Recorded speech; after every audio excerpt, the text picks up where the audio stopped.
हमारी दृष्टि में इस संसार में समुद्र बड़े हैं, इसलिए भगवान को हम समुद्र की उपमा देते हैं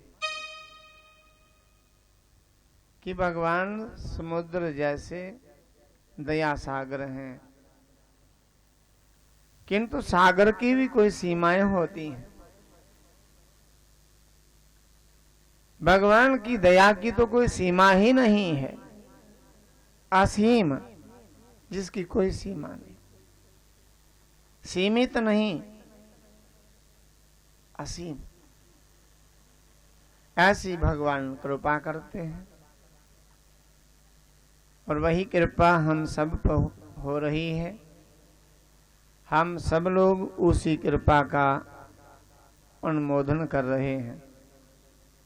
जैसे सूर्य देव का प्रकाश सब लोगों के ऊपर एक जैसा, कोई भेद नहीं, सबको एक जैसी धूप प्राप्त होती है सूर्य देव की। किंतु जब सूर्य देव का प्रकाश किसी शीशे पर, आईने पर पड़ता है तो उस शीशे से एक दूसरा सूर्य हमें दिखाई देने लगता है। हमें लगता है इस आईने के अंदर एक और सूरज है, अर्थात जिनका हृदय आईने के जैसा पवित्र हो, स्वच्छ हो, साफ हो, उसके भीतर से दूसरे भगवान का दर्शन होना शुरू हो जाता है। लगता है ये इंसान नहीं, ये इंसान के रूप में भगवान हैं, इनके अंदर भगवान है। अर्थात हमें अपना हृदय स्वच्छ साफ करना होगा। कैसे करेंगे? सर्फ गोल करनी पीना है हृदय की सफाई के लिए, निरमा घोल करनी पीना है।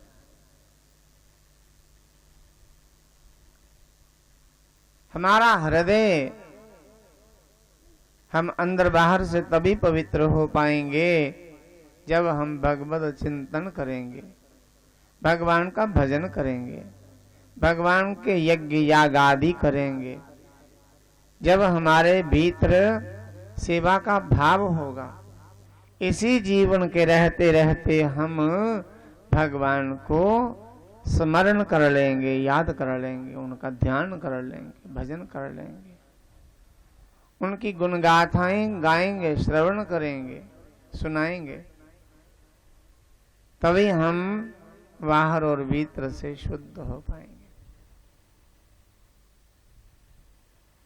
कई लोग तो कहते ही हैं कि ये कथा सुनने चल पड़े, अरे चल पड़े ये सत्संग में। कई लोग, हर गांव मोहल्ले में ऐसे लोग होते ही हैं, कथा सुनने वालों की भी आलोचना करते हैं, निंदा करते हैं।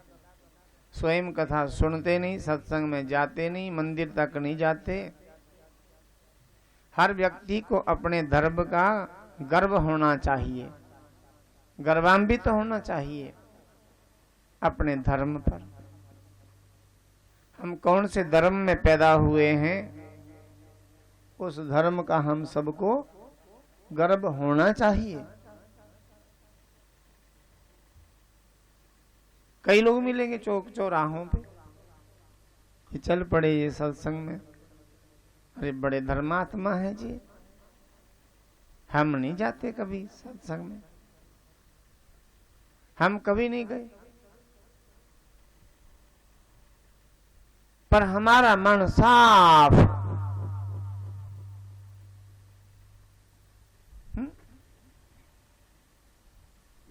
हम कभी नहीं जाते सत्संग में, पर हमारा मन एकदम साफ, इतना साफ कि जिनका मन सत्संग में जाने को ना करे, अब स्वयं ही विचार कर लो उनका मन कितना साफ होगा।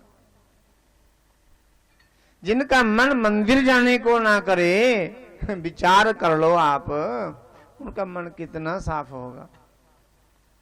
दुनिया भर की आलोचना करने वाले, लोगों की बहु बेटियों की निंदा करने वाले, किसी सत्पुरुष का अपमान करने वाले, अरे ऐसे ऐसे निकृष्ट नीच पुरुष क्या दिल के साफ हो सकते हैं?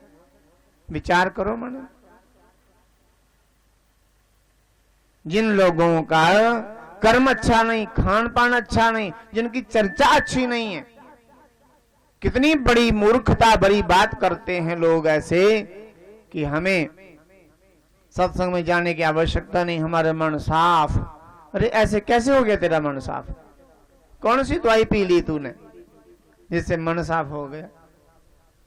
है कोई ऐसी औषधि, ऐसी दवाई है कोई जिससे मन साफ होते हों?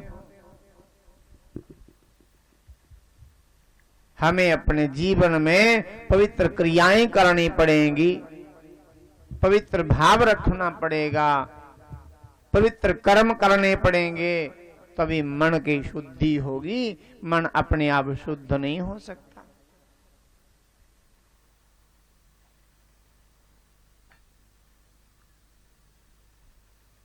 दुनिया भर का नशा करने वाले, दुनिया भर की निंदा करने वाले, दुनिया भर की बुराइयां अपने हृदय में रखी हैं और दूसरों का अपमान करना ही सीखा है।